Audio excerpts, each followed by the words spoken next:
Então, basicamente, a gente pode pensar, vamos listar assim, por exemplo, a gente tem itens lá de terraplenagem, então a gente tem que fazer um bom acompanhamento de terraplenagem. Itens de pavimentação são os principais e onde mais tem valor agregado. E também alguns serviços específicos. O que vai definir isso? Basicamente, é o que está lá na nossa curva ABC. Então, depois que faz o orçamento, lista quais são os itens mais representativos, os itens mais pesados, assim, com relação ao custo. Curva ABC tem várias definições aí, tem bastante material técnico sobre isso, mas para a gente entender de uma maneira simples, uma maneira prática, vamos imaginar aqui que a gente tem os itens que mais pesam no orçamento. Então, eu pego o item mais pesado do orçamento com relação a custo, por exemplo, fazendo uma curva ABC da planilha financeira da obra. Vamos pensar assim, de serviços, né? Do serviço que eu tenho lá no contrato. Então, o serviço que eu tenho mais representativo lá, né? Geralmente, aplicação do CBUQ, por exemplo. Então, ele vai estar lá em cima, né? Ele vai ter um peso, vamos chutar qualquer percentual aqui, isso vai variar muito de um contrato para outro, mas vamos dizer que seja 10% do contrato seja esse item, então ele vai ter um peso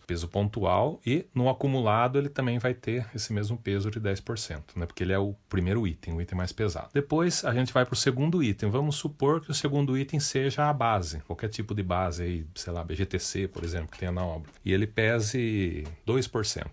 Então, pontualmente, ele vai ser o segundo mais pesado, analisando o valor financeiro. E no acumulado, você vai somar o percentual que tinha no primeiro item, no mais pesado, que era o CBUQ, e o percentual que tem, né, nesse segundo item, você vai ter o percentual acumulado. Então, você vai ranqueando pelos mais representativos e vai dizendo, né, na ordem, né, A, B, C. Então, quais são os principais. E a gente focando nesses itens principais, a gente pode passar uma régua ali, a gente vai ver que com poucos itens a gente vai ter um percentual muito grande da representatividade desses itens em poucos itens. Então, basicamente é isso, você ranquear pelos mais representativos. Esse foi um exemplo assim da gente fazer pela planilha, mas a gente pode também fazer uma curva ABC, por exemplo, só dos materiais da obra. Então, a gente pode ir lá dentro da lista de materiais, né, dos insumos que a gente tem, e também fazer uma curva ABC lá, para a gente verificar quais são os materiais mais pesados. E geralmente também aí nas obras de pavimentação vai ter lá a usinagem do CBUQ, vai estar o CAP, os materiais de base, né? Nesse exemplo do BGTC também a gente pode ou ter o item BGTC, né, comprado em alguma pedreira, ou pode ter a usinagem do BGTC separado do cimento, que aí também vai ser um item pesado, mas é a mesma ideia, a gente pegar daí os custos de materiais, vamos dizer que eu tenho lá 10 milhões de material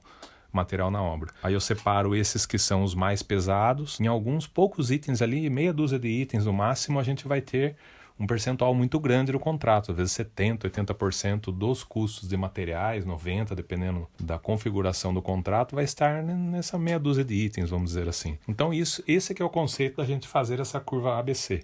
E a gente pode fazer em tudo, né? A gente pode fazer nos equipamentos da obra, os materiais, no primeiro exemplo que eu dei lá, baseado nos serviços mesmo. Então, todos os grupos de custos, né, que a gente tiver, a gente pode ranqueá-los, o que tem o custo mais pesado, para o segundo, para o terceiro, né, e em alguns ali a gente vai ter uma grande representatividade do contrato. Então, basicamente, esse aí que é o conceito.